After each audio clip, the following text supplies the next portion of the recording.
26 है उसको भी डील करते हैं, 31 है, 33 है उसको भी देखते हैं। अब इस सेक्शंस क्या हैं देखें, पोल्यूशन कंट्रोल की बातें वही वो हमने बात किया कि जो प्रोजेक्ट लॉन्च होने जा रहा है, जो इंडस्ट्री लगने जा रही है या जो लग चुकी है उसमें कैसे पोल्यूशन कंट्रोल के लिए हमने क्या क्या स्टेप्स लेने हैं जिससे पोल्यूशन जो है वो कंट्रोल हो सके, ठीक है। और इसके बाद जो है ये कुछ सेक्शंस हैं, सेक्शन 11 है, सेक्शन 13 है, 14 है और 15 है। मतलब 11 क्या है, फ्लुएंट डिस्चार्ज के। फ्लुएंट डिस्चार्ज की एक इंडस्ट्री जो है वो कितनी परमिसिबल रेंज के अंदर जो है वो आप कह लें कि कार्बन वो डिस्चार्ज कर सकती है, सोडियम डिस्चार्ज कर सकती है, लेड डिस्चार्ज कर सकती है, कैडमियम डिस्चार्ज कर सकती है। वो तमाम पैरामीटर्स हैं जो कि सेक्शन 11 आप कह लें डिस्कस करता है या सिंपली उसको डिमार्क करता है कि अगर एक इंडस्ट्री, लेट सपोज मैं कहता हूँ कि 50 किलो जो है वो लेड, एक एग्जांपल के तौर पे कि 50 kg लेड पर डे जो है वो या पर टन प्रोडक्शन पे जो है उसको अलाउड है। अगर वो उससे ज़्यादा होगा तो जाहिर है वो क्या होगा, लायबल होगा टू लॉ और फाइन, पनिशमेंट, कुछ भी। उसके बाद सेक्शन 13 है हैजर्डस सब्सटेंसेस। हैजर्डस वो होते हैं जो कि हमारे हेल्थ के लिए, हमारे एनवायरनमेंट के लिए डैमेजिंग होते हैं, ठीक है। अब उनकी इंपोर्ट और एक्सपोर्ट, उनकी हैंडलिंग कैसे की जाएगी वो हमारा किससे डील करता है, सेक्शन 13। और इसी आउटलाइन के बेस के ऊपर जो है वो हैजर्डस सब्सटेंसेस का रूल्स आए 2012 के अंदर सिंध गवर्नमेंट के और 2019 के अंदर आए पंजाब गवर्नमेंट के, ठीक है। क्यों आए, सूबों ने क्यों इस पर इंटरवीन करना शुरू किया? क्योंकि सेक्शन 26 जो था इसका, उसने कहा कि खाली जो है फेडरल गवर्नमेंट इसको ओवरसी नहीं कर सकती, हम क्या करेंगे, सेक्शन 26 के अंडर डेलीगेशन ऑफ पावर्स करेंगे टुवर्ड्स प्रोविंसेस, ठीक है। कि हम अपने पावर्स जो कि पीपा एक्ट के तहत हैं, जो हमारी रिस्पॉन्सिबिलिटीज़ हैं, जो हमारा फंक्शंस है, वो तमाम चीज़ें हम क्या करेंगे, डेलीगेट करेंगे प्रोविंसेस को ताकि वो अपना रोल इसमें प्ले कर सकें, ठीक हो गया। अब 14 वही use, admissible use, permissible use है, कितने हैजर्डस सब्सटेंस से कितना यूज़ हो सकता है, कितना कर सकते हैं, अगर नहीं करेंगे तो क्या होगा और क्या नहीं होगा, ठीक है। 15 व्हीकल एमिशंस, रिक्शा है, चिंची है, वो कितना धुआं छोड़ सकती है, ठीक है। सरगोदा में तो जितना मर्जी छोड़ें कोई मुश्किल नहीं है, तो उनका अलाउड है उनको। लेकिन ये है कि बाकी शहरों में, खैर बाकियों में भी यही हाल है, तो लेकिन जी बड़ा इम्प्लीमेंट हो तो रहा है। आपके देखें नहीं, अब ऑटो रिक्शा ख़त्म होना शुरू हो गए हैं। आपका वो रोज़गार रिक्शा, साजगार कौन सा वो है, रोज़ सबज़दार, पता नहीं, मतलब मुझे नहीं पता, कुछ ऐसा है वो, उसका साउंड भी नहीं होता, उसका जो है वो मतलब धुआं भी कम है। 4 स्ट्रोक इंजन्स, 2 स्ट्रोक इंजन ख़त्म हो गए। यामाहा जो है या दोदियों के पास रह गया, या मतलब कोई बड़ा शौकीन हो, वरना पहले हर बंदे के पास यामा होता था, ठीक है। नहीं, उनके पास यामा धूम है, वो 4 स्ट्रोक है, हाँ, तो धूम मचा देता है भजन, तो ठीक है। तो ये तमाम चीज़ें हैं हमारे पास के व्हीकल एफ्लुएंट क्या होंगे, व्हीकल डिस्चार्ज किस हद तक जो है वो परमिसिबल है और किस हद तक परमिसिबल नहीं है, किस हद तक वो है जो डेंजरस जोन में आता है या लायबल टू लॉ या क्राइम की तरफ कंपेल करता है, ठीक है। इसमें एक बड़ी इंपॉर्टेंट चीज़ की गई कि सबसे पहले जो है एनवायरनमेंट की जो डिस्चार्ज था, अनवांटेड डिस्चार्ज, पोल्यूशन फैलाना, ये तमाम चीज़ें जो हैं वो क्राइम कंसिडर नहीं की जाती थी। पीपा एक्ट के तहत जो है इसको क्या कहा गया कि जो एनवायरमेंटल डिग्रेडेशन एंड डिटोरिएशन है वो क्या है, सारी लॉ के, अगर वो इस परमिसिबल रेंज से बाहर जाती हैं तो वो क्या है, लायबल टू लॉ है, कि मतलब वो ऐसा क्राइम ट्रीट की जाएंगी। और उसके लिए सबसे पहले चीज़ बनाई गई सेक्शन 20 के तहत एनवायरमेंटल ट्राइब्यूनल्स। मतलब ट्राइब्यूनल्स के अंदर छोटी अदालत, ठीक है, जो पर्टिकुलर स्पेसिफिक उसको सर्विस ट्राइब्यूनल्स हैं कि जो गवर्नमेंट सर्वेंट्स की नौकरी के मामलात हैं उनको डील करते हैं। आप CSP बनेंगे, PMS, आपको कई दफ़ा जाना पड़ेगा अगर आप शरीफ और ऑनेस्ट बंदे हैं, क्योंकि वो आपको घसीटी रखते हैं सियासतदान साहिबान या जो इलाके के लोग हैं कि जी AC साहब जो है वो हमारा काम नहीं कर रहे हैं। तो बेहतर है कि थोड़ा सा ढल जाओ पहले ही, ट्राइबल जाना तो थोड़ा चल जाता है, कोई ऐसी बात, ठीक है। तो एक 2 मर गए हैं भाईजान, दो एसीज की डेथ हुई है पिछले 24 आवर्स में। एक AC बलूचिस्तान थे, CSP थे वो, ठीक है, पैस ग्रुप के, और एक PMS 7 के बैच के थे, हमारे खुशाब के थे, जंजुआ साहब, ठीक है। और उन दोनों के बेचारों की रोड एक्सीडेंट में डेथ हुई है। तो बस ऐसा ही है, यही दुनियादारी है। एक ही शादी थी, मैं वो पढ़ रहा था उसमें कि 22 नवंबर को एक पेज के ऊपर कि जो वो था ना बलूचिस्तान वाला, उनकी शादी थी 22 नवंबर को, तो रोड एक्सीडेंट में डेथ होगी उनकी। बस ये दुनियादारी है, कोई नहीं, तो चलता रहता है ना भी बंदा। हाँ जी, मतलब देख लें एक्सीडेंट का, मतलब पहले एक्सीडेंट कराना है तो तब भी आपकी मर्जी है, बाद में मतलब वो ये नहीं है कि अल्लाह माफ़ी दे के एक्सीडेंट से गाड़ी का ही होता है।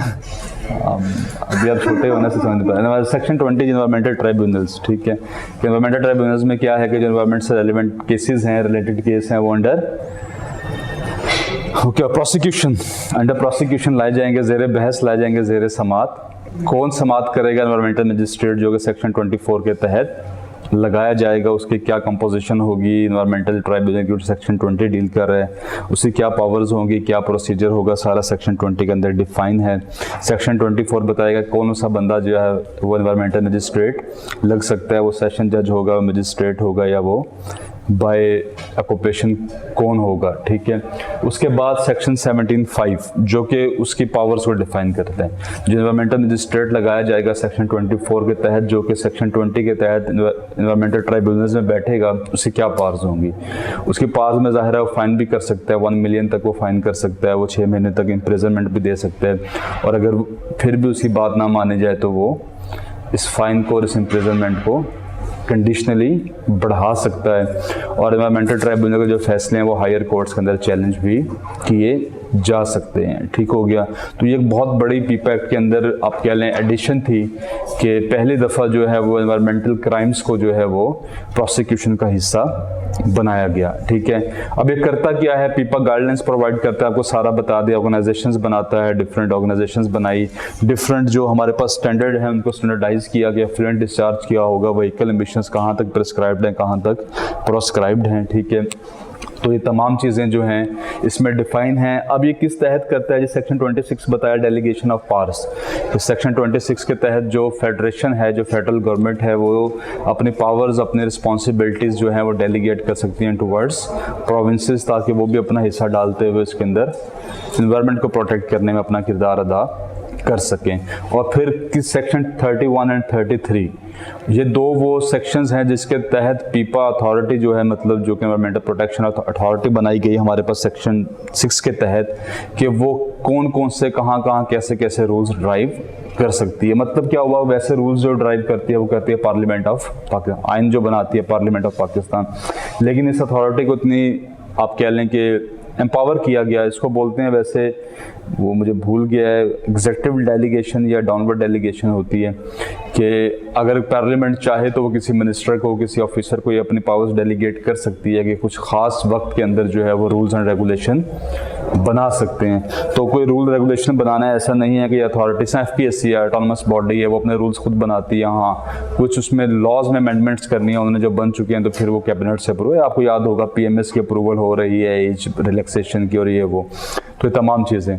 अब ये ऑटोनमस बॉडी है, खुद वर्क करती है under the helpship of independent chairman, और ज़ाहिर है ये मिनिस्ट्री फॉर क्लाइमेट चेंज के अंडर होती है।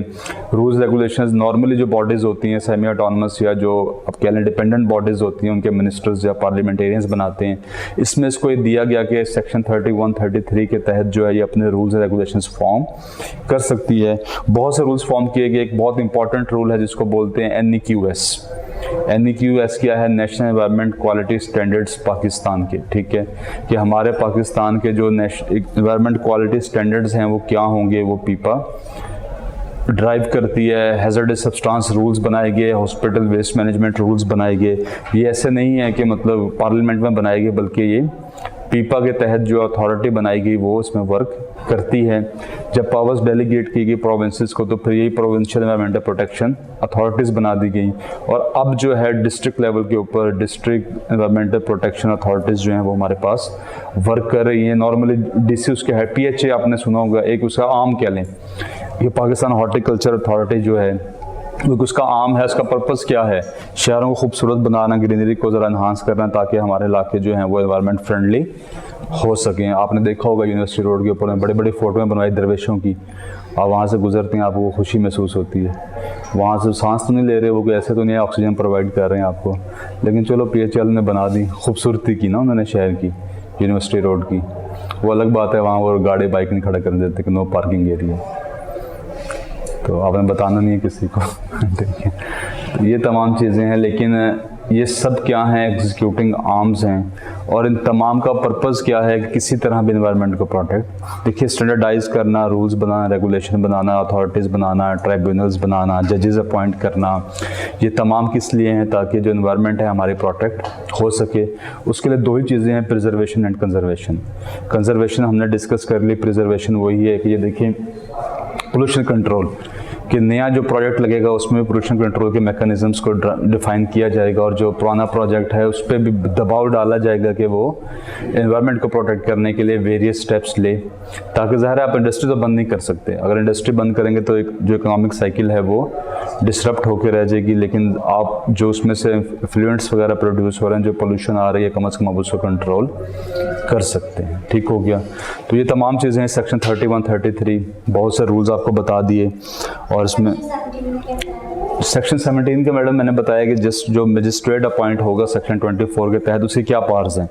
तो पावर्स उसकी तीन ही हैं। पहली पावर्स ये है कि वो किसी को समन कर सकता है, मतलब उस तरह वो गुजर है कहीं से इंडस्ट्री से, बहुत से एफ्लुएंट्स उड़ रहे हैं, स्मोक आ रहा है, ठीक है, स्मोक आ रहा है, उसको फील हुआ कि ये क्या है, जो प्रेस्क्राइब्ड रेंज है, अलाउड रेंज है, उसके अंदर नहीं आता, तो उसको समन कर सकता है उस इंडस्ट्री को। जब वो समन करेगा तो ज़ाहिर है उनको वार्न करेगा। वार्निंग के बाद कुछ दिन बाद वो फिर देखता है कि कोई असर नहीं हुआ, तो फिर वो क्या करेगा, उनको फ़ाइन करेगा, और फाइन करने के बाद भी असर नहीं होता तो वो उनको इम्प्रिजन भी कर सकता है। तो जो नॉर्मल अलाउड जो है वो 1 मिलियन से जो फाइन है वो कर सकता है मैक्सिमम, और 6 मंथ्स की इम्प्रिजनमेंट भी एनवायरमेंटल मजिस्ट्रेट उसको दे सकता है। ठीक है। तो section 31, 33 rules and regulation formation के तीनों डील करते हैं रूल्स एंड रेगुलेशन की फॉर्मेशन से। और एक रूल बड़ा इंपॉर्टेंट, नेशनल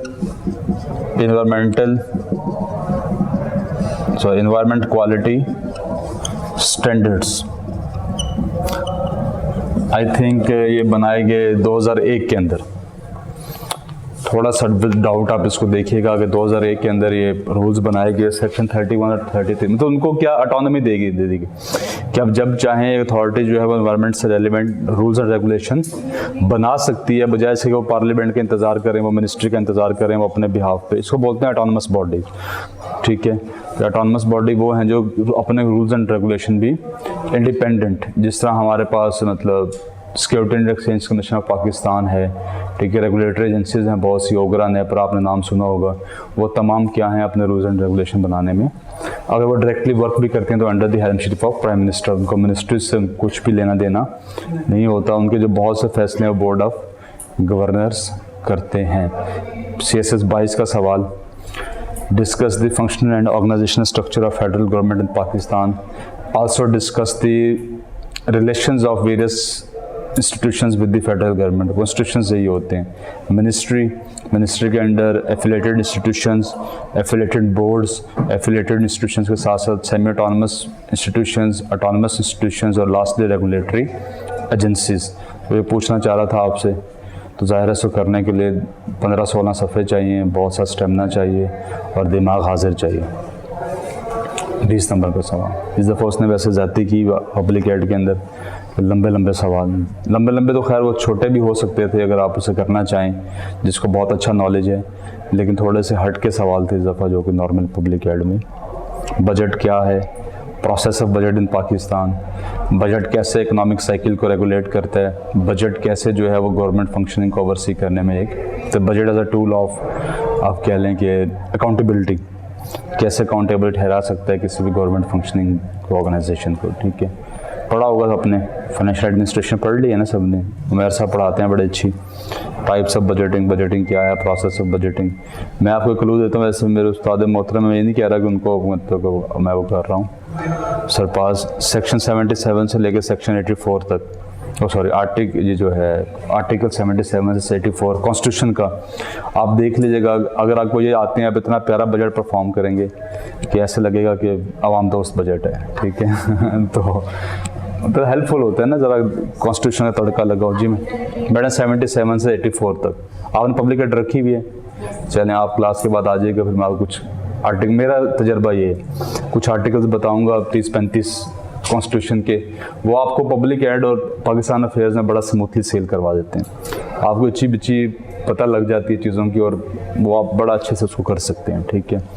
और फेडरेशन का जो स्ट्रक्चर आया था आर्टिकल 90 से लेकर 100 तक, मिनिस्टर क्या होता है, मिनिस्ट्री क्या होती है, फेडरल इंस्टीट्यूशंस क्या, सारा डिस्कस किया 90 से 100 तक, 10 आर्टिकल्स सिर्फ। अगर आपको आते हैं तो आप बेहतरीन तरीके से उसको वो सवाल हल करने के लिए 16 सफ़े 15 सफ़े भी लगा सकते हैं, वही सवाल हल करने के लिए 8-9 सफ़े भी लगा सकते हैं।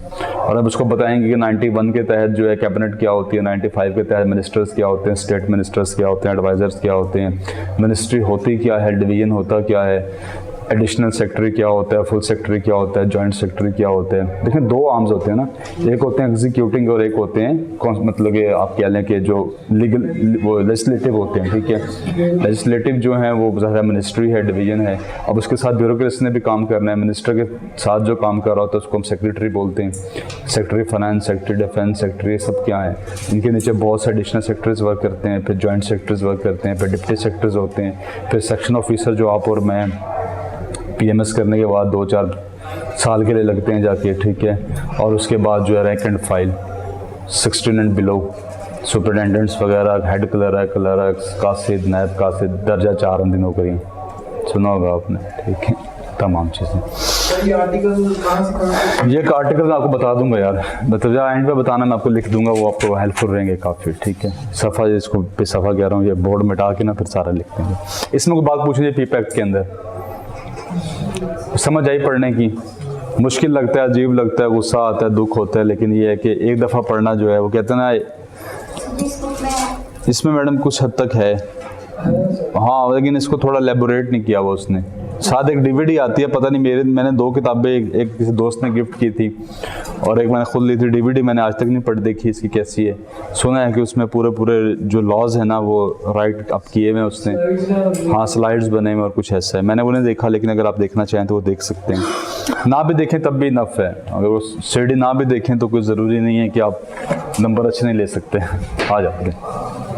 कोई बात इसमें पूछना जी पीप एक्ट के अंदर। सेक्शन 12 में वो क्या कह रहा है? सेक्शन 12 में वो कह रहा है कि देखें कोई भी प्रोजेक्ट स्टार्ट किया जाना है तो उसके लिए ऐसा नहीं है, पहले क्या होता था इकोनॉमी, बस ये देखो कि कितना पैसा लाएगा, ठीक है। ये इस प्रोजेक्ट से हमारे पास एक इंडस्ट्री लगेगी, कितनी नौकरियां मिलेंगी, कितने चूल्हे जलेंगे, क्या कुछ होगा।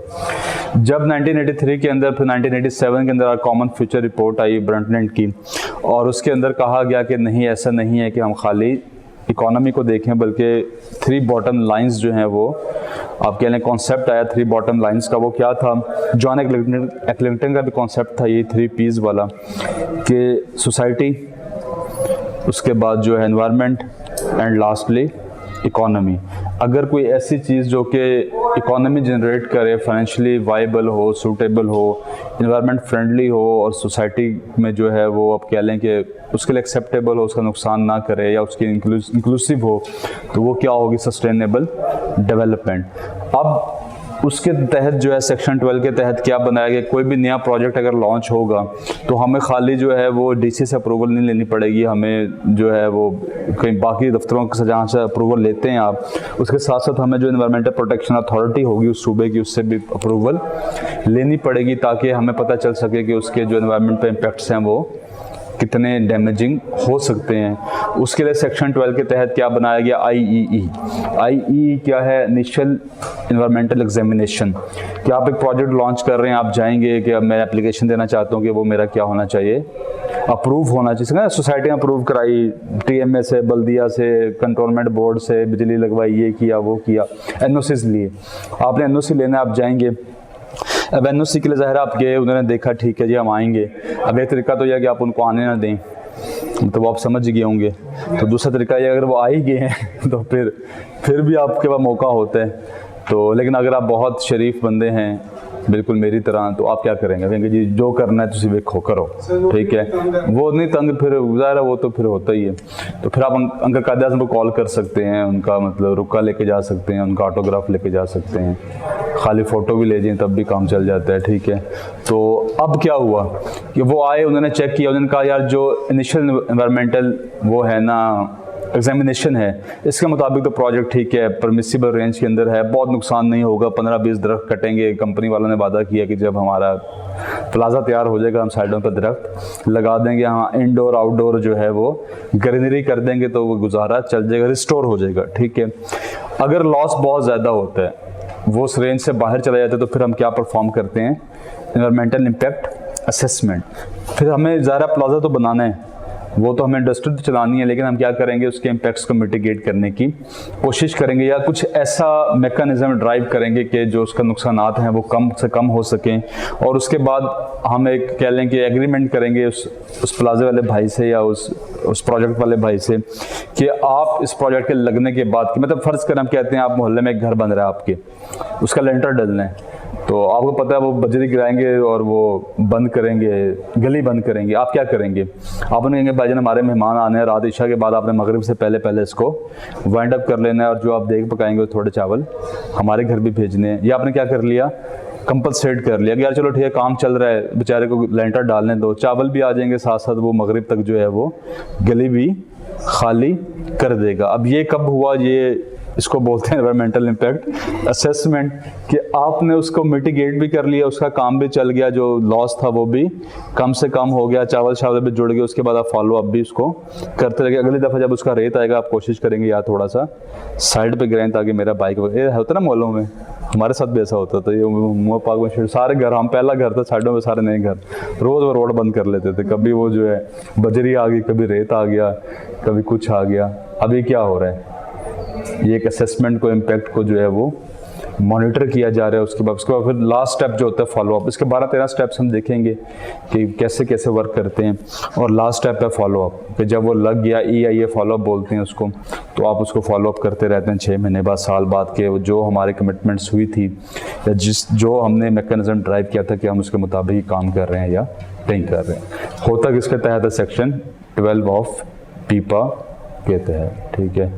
तो बात समझ आई, मैंने कोशिश की जितना मुझे नॉलेज था मैं सारा डिलीवर कर दूँ आप लोगों को, इससे आगे मुझे भी नहीं पता, ठीक है। तो आपको शुक्रिया, थैंक यू, ये मैं सुनना चाह रहा था, कोई बोल ही नहीं रहा था सबसे, ठीक है, चलिए थैंक यू। तो अगली बात करते हैं जी, इसी तर्ज के ऊपर आपने जो है ना वो पढ़नी है environmental climate change policy, national climate change policy 2012 की, ठीक है। चंद एक मैं बता देता हूँ चीज़ें उसके अंदर जो इंपॉर्टेंटली पढ़ने वाले हैं। सेक्शन 3 है, 4 है, 5 है, 8 है और 12 है, ठीक है, 14 भी है, लेकिन नज़र मार लीजिएगा, ये देखें ना कुछ भी ना हो, रेफरेंसेस के लिए बड़ी अच्छी चीज़ है।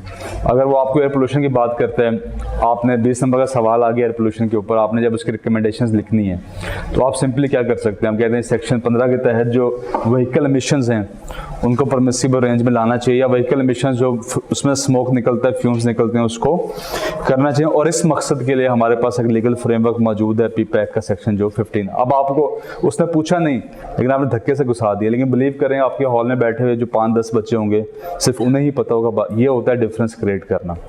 धक्के से भी नहीं घुसाना कि मतलब बात बंद भी नहीं रही हो, फिर भी आप मतलब सेक्शन 12 वैसे घुसाएं, बात भी नहीं हो रही, सेक्शन 12 पीपा कहते हैं, फिर नीचे देखते हैं तो मैंने वैसे कहा है, अगर आप हम आते हैं जवाब की तरफ, ठीक है। तो ऐसा नहीं करना, लेकिन कम अज़ कम आप उसको थोड़ा बहुत घसीट के जवाब का हिस्सा। अब इसके लिए भी प्रैक्टिस है, कॉन्सेप्ट्स का वाइड होना ज़रूरी है, क्लियर होना ज़रूरी है, और आपको पता होना चाहिए कि मैंने इसको कहाँ पे यूटिलाइज़ करना है, कहाँ पे नहीं करना है, ठीक है। कोई बात पूछनी हो जी इसमें से? कोई नहीं। सेक्शन 6D क्या है? मैडम 6D क्या है? सेक्शन 6D है जिसके तहत जो है एनवायरमेंटल प्रोटेक्शन अथॉरिटी बनाई गई, ठीक है। पीपा ऑर्डिनेंस था 1983 का, और उसके जब इसको एक्ट बनाया गया तो इसी के सेक्शन 6D के मुताबिक कहा गया था कि जब हम इसको एक्ट बनाएंगे, जब ये अप्रूव हो जाएगा, तो सबसे पहला काम हम क्या करेंगे, एक अथॉरिटी बनाएंगे जो कि एनवायरनमेंट को प्रोटेक्ट करने की कोशिश। इसके अलावा बहुत से हैं, 6(1)K है, ये सेक्शन 1 क्लॉज 6, सेक्शन 6 क्लॉज 1 और सब क्लॉज K, उसमें कहता है जी इक्विप्ड लेबोरेटरीज बनानी चाहिए, कि हर ऑर्गेनाइजेशन के अंदर जो है जो बड़ी इंडस्ट्रीज होंगी उसमें बड़ा एक वेल इक्विप्ड किस्म की लेबोरेटरी बनाई जाएगी। लेबोरेटरी का पर्पज़ क्या होता है? मॉनिटरिंग, स्टैंडर्डाइज करना चीज़ों को। लेबोरेटरी से पर्पज़ क्या होगा कि जो सैंपल आया, लेट्स सपोज हम सीमेंट बनाते थे, हमारी बहुत बड़ी लैब थी वहाँ पे, अब उसके 2-3 पर्पज़ थे। वो सैंपल बॉयज़ फिर होते थे सारा दिन, एक तो वो जो डिफरेंट स्टेप्स के ऊपर या पत्थर मतलब पीस के आया थोड़ा सा, उसको चेक करना कि उसमें कितना कंटेंट कैल्शियम का रह गया नहीं रहा, वो तमाम चीज़ें। फिर जब पत्थर पिघल के आया तब चेक करना, जब वो मतलब कूल हो गया क्लिंकर बन गया तब चेक करना, फिर जब वो प्रॉपर सीमेंट बन के बोरी में चला गया वहाँ से अब वो क्या कर रहे हैं, वो सारा केमिकल एग्जामिनेशन। इसी तरह एक चिमनी लगी हुई है, चिमनी के ऊपर क्या होता है, वो वहाँ सैंपल कलेक्ट करते हैं, ठीक है। सैम्पलर्स होते हैं, वो वहाँ पर जाते हैं, वो सैंपल बॉय बोलते हैं उसको, वो कलेक्ट करके लाते हैं अपने लैब के अंदर। वो चेक करते हैं कि आज हमारे इंडस्ट्री में फलां जो चिमनी थी वहाँ से कितना धुआं निकला, जो धुआं था उसमें कितने मतलब कह लें कि फ्यूम्स थे, उसमें सोडियम कितना था, उसमें खैर सोडियम पोटाशियम तो नहीं होता, उसमें तो होता है सल्फर डाइऑक्साइड, ठीक है, नाइट्रस ऑक्साइड वगैरह, वो कितना था, क्या वो परमिसिबल रेंज में था या नहीं। पर्पज़ क्या है कि एट साइड जो है वो 24 घंटे मॉनिटरिंग हो रही हो। किसके तहत हो रही हो, सेक्शन 6(1)(k), सेक्शन 1(6) क्लॉज, वो सेक्शन 6(1) क्लॉज और सब क्लॉज F(k), ठीक है, कि हर इंडस्ट्री में एक लेबॉर्ट्री बनाई जाएगी जिसमें वेल इक्विप्ड किस्म की होगी, जिसके अंदर जो है स्किल्ड लोग होंगे।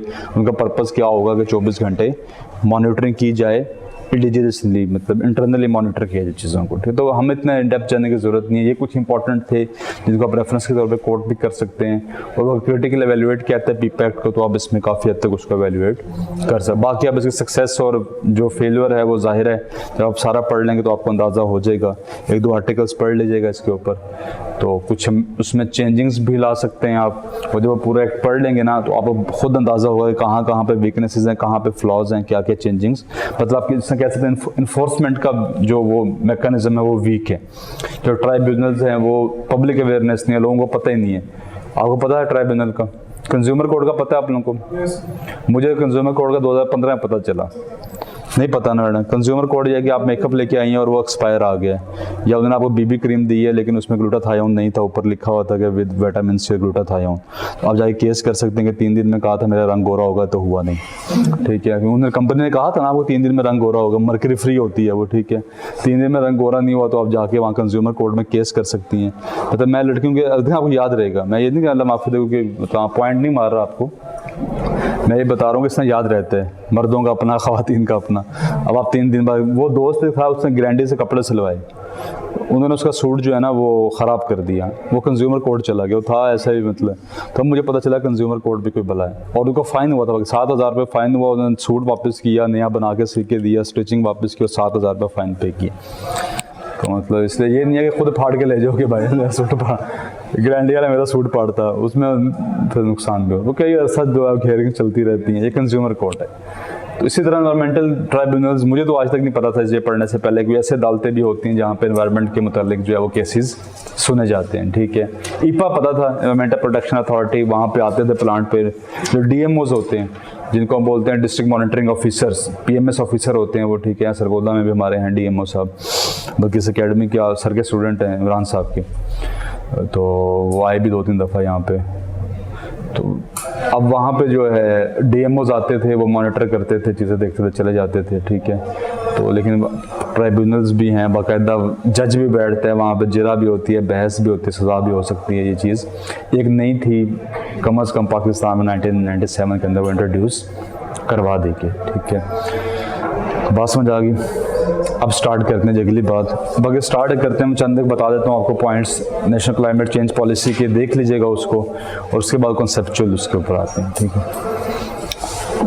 तो तरीका समझ आया पढ़ने का। अब मुझे बताओ किसी भी लेवल का पेपर हो, हट के हो, आगे हो, पीछे हो, जो भी हो, मतलब कुछ ना कुछ, मैं ये नहीं कह रहा कि 70-80 नंबर ले लोगे, लेकिन कम से कम बंदा फेल नहीं होता। अब एक हफ्ते में कैसे पढ़ोगे चीज़ें? तो मुझे बड़ा दुख होता है कि वो अक्सर देख रहे होते हैं बच्चे कहते हैं सर 1 हफ्ते में हो जाएगा। यार 1 हफ्ते में कैसे हो जाएगा? हाँ जी, मेमोराइज। देखें ना, ये आप भी मैंने पढ़ा दिया। अब मैंने, यकीन करें, बिलीव आप कहेंगे शायद झूठ बोल रहे हैं, मैंने ये मई का पढ़ा हुआ है, सच्ची बता रहा हूँ। मेरे पास किताब ही को नहीं, पता नहीं कहाँ पढ़ी होगी, ठीक है। मैंने ये आखिरी दफ़ा जब पढ़ा है, जिसे मैं मई का पेपर देने गया हूँ, मई में अपना CSS का 22, उस दिन का पढ़ा हुआ है। उसके बाद मैंने कुछ ही नहीं पढ़ा, ये तो कहाँ पढ़ना था मैंने, ठीक है। मैडम कुछ भी नहीं करता, आपको लगता है शायद झूठ बोल रहा है, मैंने बिल्कुल रिवाइज कभी भी नहीं किया। जिसमें पहला लेक्चर देने आया था यहाँ, मैंने उस दिन भी कभी रिवाइज नहीं किया था, मैंने कोई रिवाइज नहीं, लेकिन बार बार पढ़ के चीज़ें जहन में रह, या एक छोटे छोटे जुगाड़ बना लिए। अब ये 11, 13, 14, 15, 12 नहीं होगा, 11 होगा, 13 होगा, 14 होगा, 15 होगा। दरम्यान वाले 2 जो हैं वो सब्सटेंसेस से हैं, नीचे वाला व्हीकल के ऊपर वाला पोल्यूशन। लेकिन ये इसके लिए भी ज़ाहिर है को दिमाग में होगा तो जुगाड़ बनेगा। अब खाली जुगाड़ बना लें, दिमाग चले ना, फ़ायदा कोई नहीं। ठीक है,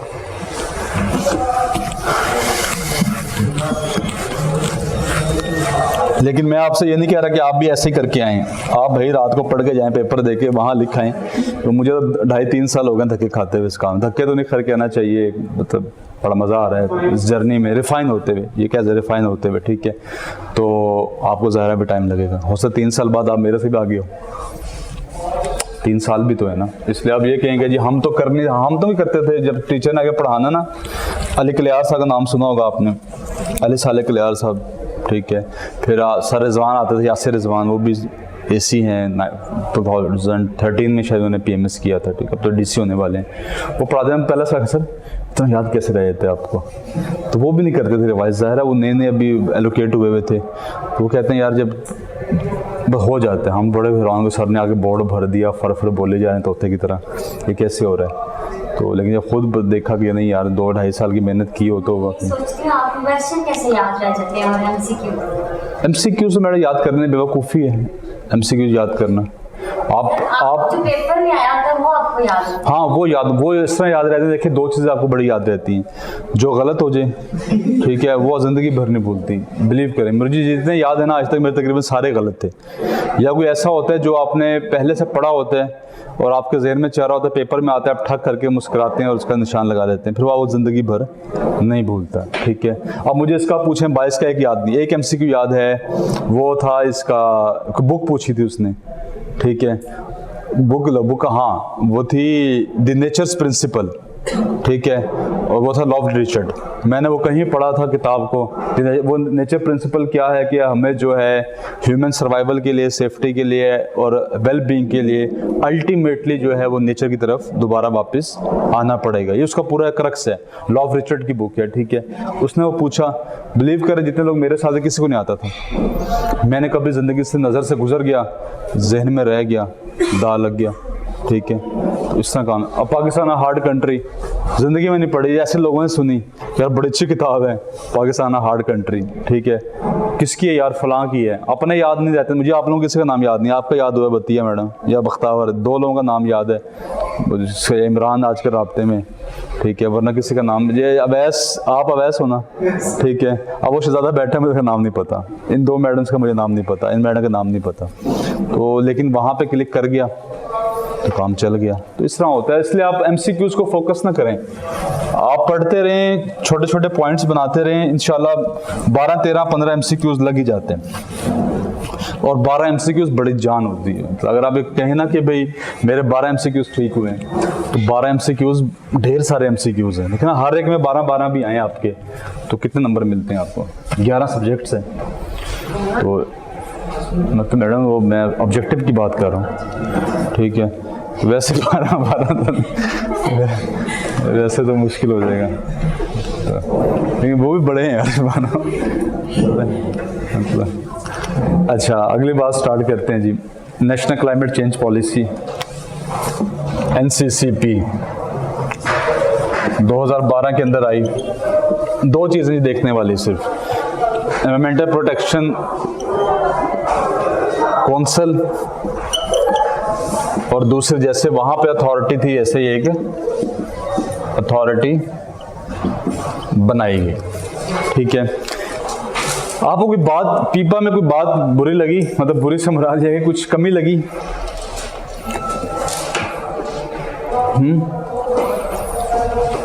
कोई नहीं, चलो अच्छी बात है। सेक्शन 3 और सेक्शन 4, 2 सेक्शंस हैं जी। 3 कंपोजिशन, 4 क्या है? फंक्शनिंग और पावर्स। जो कौंसिल बनाई जाएगी उसकी कंपोजिशन क्या होगी, उसकी ये कंपोजिशन से रेलिवेंट है जी। और ये क्या है? हाँ, पावर्स, फंक्शंस एंड पावर्स, ठीक है। इसी तरह इसकी है सेक्शन 5 और section 8। Section 5 composition, section 8 functions and powers, ठीक है। एक चीज इसमें जो बहुत इंपॉर्टेंटली ऐड की गई ना, जो कि पीपा का हिस्सा नहीं थी, वहां बातें ज्यादा थी, ठीक है। अमली काम क्या था? कम था। यहाँ क्या बनाया गया, सेक्शन 12 के तहत climate change fund, money matters जी, मैंने कल भी आपको बताया था कि बातें इतनी मर्जी कर लें लेकिन पैसे के बगैर वो गुजारा कर दी, मतलब कि वो गुजारा तो हो जाता है कि तो आप उसको इम्प्लीमेंट नहीं कर सकते, उसका आउटकम नहीं ले सकते, ठीक है। मतलब मैं कल भी बताया था फैक्ट्री वाली बात, तो सिंपली, ठीक है। तो अगर पैसे नहीं हैं तो तमाम बातें, तमाम लॉज, तमाम रूल्स जो हैं वो क्या हैं, यूजलेस हैं। तो इस चीज़ को मद्देनज़र रखते हुए ज़ाहिर है वहाँ पीपा के अंदर एक बजट जो होता है एलोकेट, वही बजट होता था, उस पूरी अथॉरिटी चलानी है। यहाँ पर उन्होंने क्या किया, क्लाइमेट चेंज फंड इंट्रोड्यूस करवाया। जब मिनिस्ट्री फॉर क्लाइमेट चेंज बनाई गई 2012 के अंदर, तो साथ क्या किया गया, क्लाइमेट चेंज फंड लाया गया। कहाँ से पैसे आएंगे, कब आएंगे, क्यों आएंगे, ये समझने की बात है। देखें, क्लाइमेट चेंज फंड में पहले तो बात हुई कि जो गवर्नमेंट की तरफ से फंड मिलेगा आपको, ठीक है। दूसरा क्या हुआ, जो मुखैर हजरात देंगे एनवायरमेंटल प्रोटेक्शन के लिए। तीसरी बात ये, जो फाइन्स आप इन्फोर्स करेंगे इंडस्ट्रीज़ के ऊपर, ऑर्गेनाइजेशंस के ऊपर, वो कहाँ जाएंगे, सारे क्लाइमेट चेंज फंड के अंदर जाएंगे।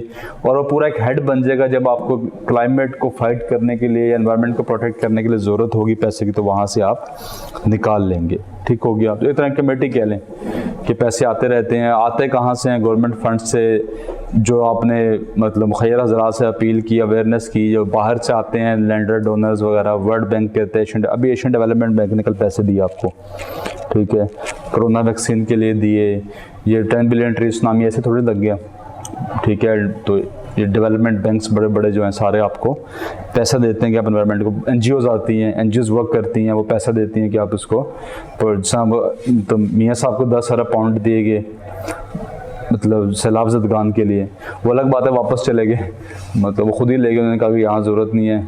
लंदन में मेरे 2 भतीजे हैं, हसन और हुसैन नवाज, वो सब सारे अफेक्टेड हैं, फ्लड से, ना रोटी है, ना कपड़ा, ना मकान है, तो वहाँ ले गए। वो डेली मेरे ने पकड़ भी लिया, हमजा तो बोल ही नहीं रहा, सुन ही नहीं रहा, बिल्कुल ऐसे हुआ हुआ, बौंधला हुआ है।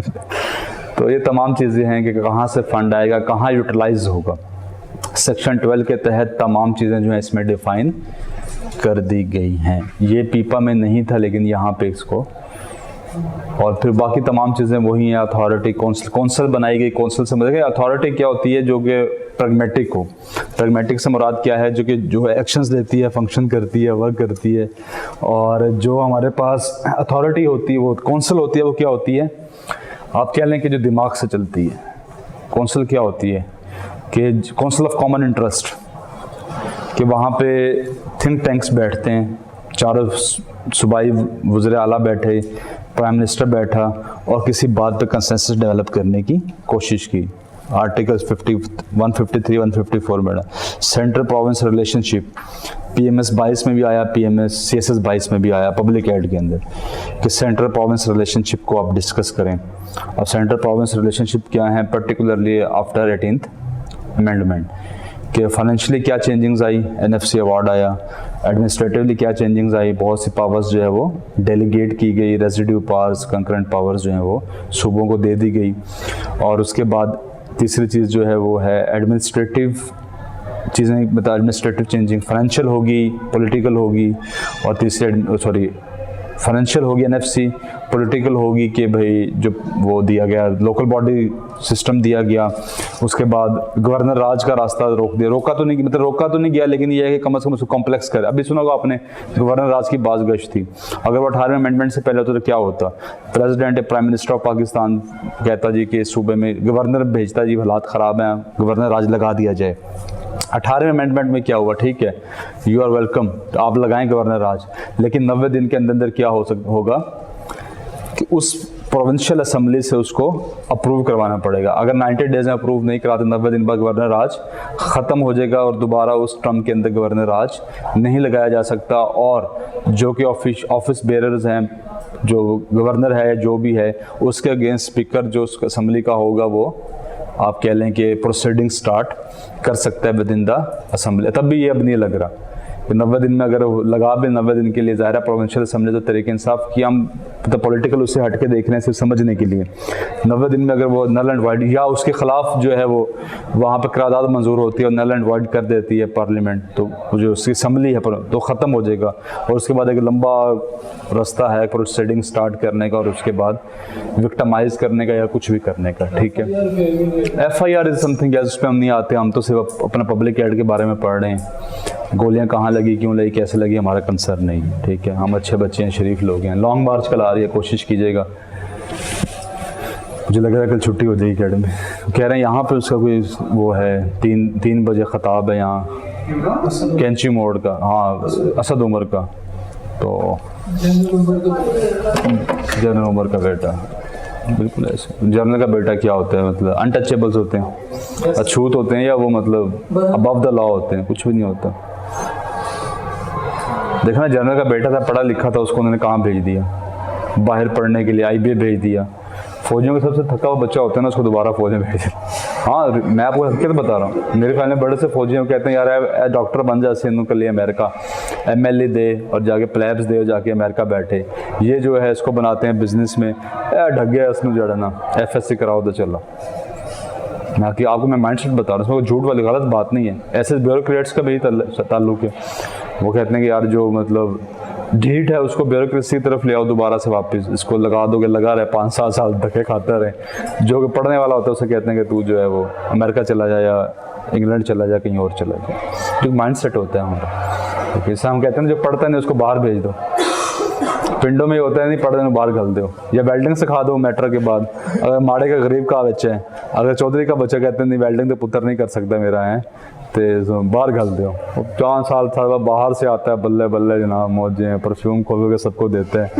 बेचारे यहाँ जो CSP बैठा होता है उसको नहीं पूछ रहे होता, कहते हैं भैया आया बाहर हूँ, परफ्यूम लगा के दिखाते हैं यार, कपड़े सिल रहे हैं उसके। और ये मैं वो परसों तरसों इस्लामाबाद जब गया था, एक भाई बाहर थे, कोई फैसल भाई, उन्हें कपड़े आए थे टेलर के पास, उसके उनके पेरेंट्स आए हुए थे, वो वीडियो कॉल पे उसको दिखा रहे थे। मैंने कहा इतने चाह कभी हमारी शादी पे यहाँ रहते हैं कि नहीं किए, ठीक है। और वो बाहर से अपने चाह पूरे करवा रहा था। खैर अजान के बाद बात करते हैं।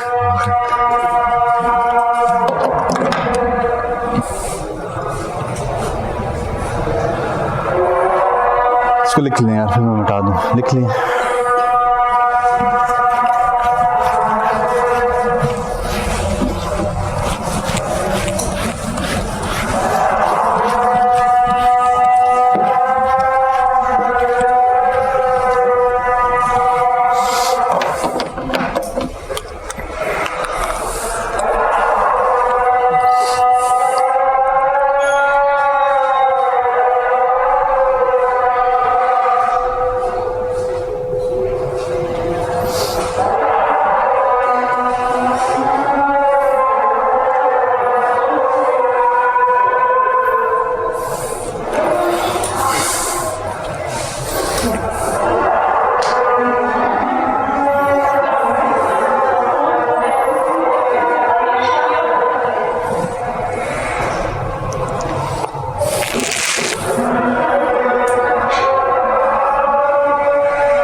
घड़ी पीछे है, घड़ी सही, मेरी 5 मिनट आगे।